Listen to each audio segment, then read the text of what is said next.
बिस्मिल्लाहिर्रहमानिर्रहीम। मैं हूं ज़ीशान बख्श और आप देख रहे हैं मेरा ऑफिशियल यूट्यूब और फेसबुक चैनल। नाज़रीन, अगर चैनल को सब्सक्राइब और लाइक कर लिया तो शुक्रिया, और अगर नहीं कर सके तो सब्सक्राइब करके बेल आइकन को ज़रूर प्रेस करें। नाज़रीन, इस्लामाबाद में तहरीक इंसाफ के मुमकिना लॉन्ग मार्च की तैयारी जहां एक तरफ जारी है तो दूसरी तरफ मुस्लिम लीग नून और PDM इत्तेहाद भी तहरीक इंसाफ की इस्लामाबाद पर इस चढ़ाई को रोकने से निपटने के लिए तैयारियां कर रहा है। एक तरफ हुकूमत पंजाब को गिराने के लिए नंबर गेम बताई जा रही है, तो दूसरी तरफ तहरीक इंसाफ जो है वो इस वक्त उनके जो साबिक अरकान हैं जहांगीर तरीन और मखदूम अहमद महमूद के हवाले से ये फुलझड़ी छोड़ी गई है कि वो तैयार हैं और एक खिचड़ी पंजाब में पक रही है, जिसके अंदर ख़ास तौर पर साउथ पंजाब को फोकस किया जा रहा है, जहां एक तरफ बड़के मारी जा रही हैं, चैलेंजेस दिए जा रहे हैं, तो वहीं ये भी कहा जा रहा है कि कुछ प्लान बनाए जा रहे हैं। मगर सवाल ये है कि कौन पहल करेगा, क्योंकि मौजूदा मुल्क की फ़िज़ा किसी भी सियासी जारहियत के लिए बिल्कुल भी हमवार नहीं है। नाज़रीन, तौहीन अदालत केस में इमरान खान ने माफ़ी मांग लेने के बाद इमरान खान को असम्बलियों में वापस जाने का जो मशवरा दिया गया है उस पर भी अभी फैसला नहीं हुआ, क्योंकि बदले बदले से जो हालात इस वक्त नज़र आ रहे हैं, तहरीक इंसाफ इस्तीफ़े देकर कौमी असम्बली से बाहर तो आ चुकी है, मैदान उन्होंने छोड़ दिया है, मगर अब भी उन्हीं सीटों पर जो ज़िमनी इलेक्शन हो रहे हैं उसकी तैयारी भी वो साथ ही साथ कर रहे हैं। जहां एक तरफ ज़िमनी इलेक्शन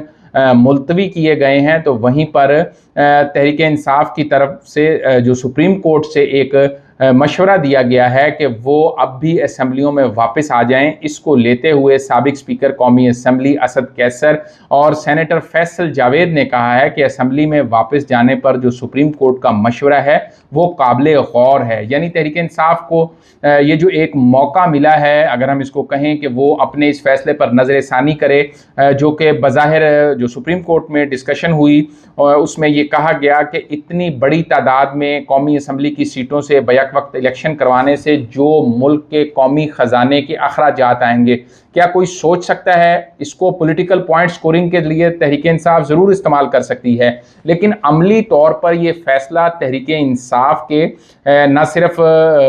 उनके लिए मुश्किलात का बायस बन सकता है, बल्कि मुल्क की मजमूई सियासी सूरत हाल में भी भूचाल बर्पा कर सकता है अगर ये तमाम इस्तीफ़े एक साथ मंजूर कर लिए जाते। तो यही वजह थी कि इस वक्त के जो स्पीकर कौमी असम्बली हैं राजा परवेज़ अशरफ, उन्होंने मरहलावार कबूल इन इस्तीफ़ों की मंजूरी का अमल किया और पहले मरहले में जिन हलकों के इस्तीफ़े मंजूर किए गए, गो के ज़िमनी इलेक्शन के ऐलान के बावजूद सैलाब के बायस इलेक्शन मुलतवी हो गए हैं, लेकिन मजमूई तौर पर जो इस वक्त सूरत हाल है वो दिखाई यही देती है कि चेयरमैन तहरीक इंसाफ इमरान खान ने हुकूमत के ख़िलाफ़ जो तहरीक का ऐलान कर रखा है उस पर हफ्ते के रोज़ जहां वो रहीम यार खान में जलसे से खिताब कर रहे होंगे, वहीं मुल्क के दीगर शहरों में उस वक्त एहतजाजी रैलियाँ और जुलूस निकाले जा रहे होंगे। जैसे लाहौर में गुज़िश्ता रोज़ लिबर्टी चौक जो है वहाँ से लेकर मॉल रोड तक एक रैली निकाली और बड़ी तादाद में शहरियों ने इसमें शिरकत की। तहरीक इंसाफ के सूबाई वज़रा, अरकान असम्बली, पार्टी अहदेदार भी इस रैली में शरीक थे।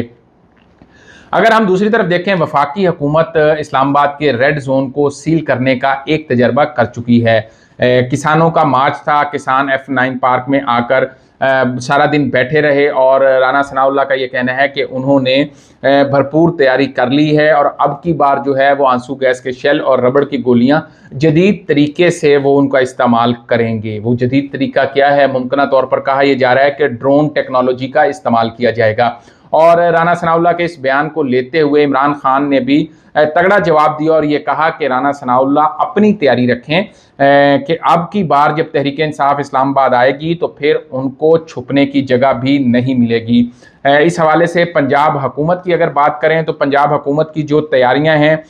वो हतमी मरहले में दाखिल हो चुकी हैं। पंजाब के जो सूबाई वज़रा हैं उन्होंने एक भरपूर प्रेस कॉन्फ्रेंस की, उनके अंदर सीनियर सूबाई वज़ीर मियां असलम इकबाल ने वाज़े किया कि कोई गैर आइनी और गैर कानूनी काम नहीं किया जा रहा, लेकिन वफाकी हुकूमत IG पंजाब को जिस किस्म के अहकामात दे रही है वो पंजाब हुकूमत के अहकामात की उनकी जो अमलदारी है उसको बर वक्त नहीं कर रहे, जिस पर उन्होंने तहफ़्फ़ुज़ात का इजहार किया। पंजाब के चीफ सेक्रेटरी पहले ही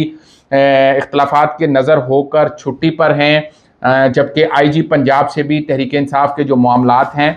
وہ کوئی بہتر انداز سے اس وقت نہیں چل رہے. لیکن اس ساری صورتحال کو دیکھیں تو نون لیگ کے جو رہنما ہیں جاوید لطیف، انہوں نے اس خدشے کا اظہار کیا ہے کہ کوئی ممکنہ طور پر خون خرابہ بھی ہو سکتا ہے اگر کوئی احتجاجی مارچ آتا ہے. اب اگر ہم دیکھیں تو تحریک انصاف کا یہ مطالبہ ہے کہ جلد از جلد الیکشن کی تاریخ کا اعلان کیا جائے، مگر حکومت کا کہنا ہے کہ اس وقت ملک میں کیونکہ سیلاب ہے لہٰذا الیکشن اپنے وقت پر ہی ہوں گے. سیاسی جماعتوں کے جو درمیان اس وقت رسہ کشی جاری ہے، اس پر صدر مملکت ڈاکٹر عارف علوی نے اس کو ٹھنڈا کرنے کے لیے کوششیں کی، اپنا کردار ادا کیا، جس کا انہوں نے مختلف ٹاک شوز میں برملا اظہار بھی کیا. لاہور آئے، گورنر ہاؤس میں صحافیوں سے ملے، وہاں بھی انہوں نے اس بات کا اظہار کیا کہ وہ درمیانی راستہ نکالنے کے لیے اپنا کردار ادا کر رہے ہیں اور ان کی کوشش ہوگی کہ معاملات افہام و تفہیم سے طے ہو جائیں. ناظرین، معاملہ اتنا سادہ اور آسان نہیں ہے کہ مذاکرات ہوں اور معاملات جھاگ کی طرح بیٹھ جائیں، فوراً یہ جو ہے معاملات وہ ختم ہو جائیں. نون لیگ پنجاب حکومت کو گرانے کا جہاں اندیا دے رہی ہے، وہیں تحریک انصاف جو ہے وہ وفاقی حکومت کو سرپرائز دینے کا دعویٰ کر رہی ہے. اب دیکھنا یہ ہے کہ نون لیگ کے جو رہنما رانا مشہود ہیں، سابق صوبائی وزیر، انہوں نے کہا ہے کہ پنجاب میں ان کی نمبر گیم پوری ہے، پلان تیار ہو چکا ہے، صرف مرکزی قیادت کی طرف سے گرین سگنل کا انتظار ہے. اب دیکھنا یہ ہوگا کہ پنجاب کے اندر تحریک انصاف کی جو حکومت ہے کاف لیگ کے اتحاد کے ساتھ، اگر میں عملی طور پر بات کروں تو پریکٹیکلی نون لیگ یا PDM اتحاد کو اس وقت کسی قسم کی کوئی جو ہے آشیرواد حاصل نہیں ہے حکمران اتحاد کی ارکان اسمبلی کی جانب سے. وہ ساؤتھ پنجاب ہو، سینٹر پنجاب ہو یا نارتھ پنجاب ہو، کسی بھی طور پر 17 جولائی کے جو الیکشنز ہیں ان کے اگر نتائج کو دیکھا جائے تو کوئی بھی حلقے کا جو سیاستدان ہے وہ اب رسک لینے کو تیار نہیں. ہاں، البتہ مسلم لیگ نون کے ایسے ارکان اسمبلی ضرور ہیں جو شریف فیملی کے ذاتی اختلافات کو دیکھتے ہوئے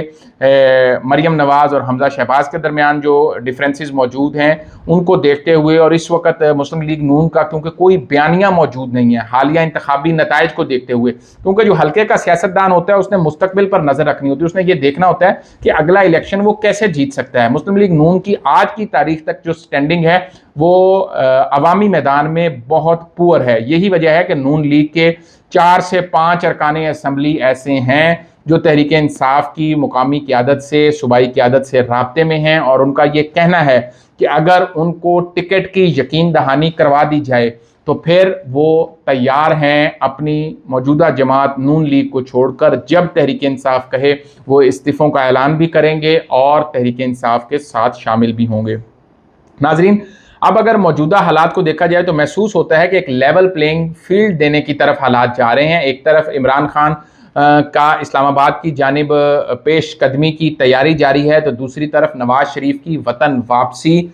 کی ممکنہ تیاری بھی شروع ہے. عام انتخابات کا وقت قریب آ چکا ہے اور اب دیکھنا یہ ہے کہ عام انتخابات سے پہلے جو یہ ساری صورتحال ہے، گراؤنڈ پر ایک ماحول بن رہا ہے، وہ حالات کو کس طرف لے کر جاتا ہے. کیونکہ ایک طرف یہ کہا جا رہا ہے کہ سابق وزیر خزانہ اسحاق ڈار پاکستان واپس آ سکتے ہیں بہت جلد، اس کی تیاری شروع ہے، تو دوسری طرف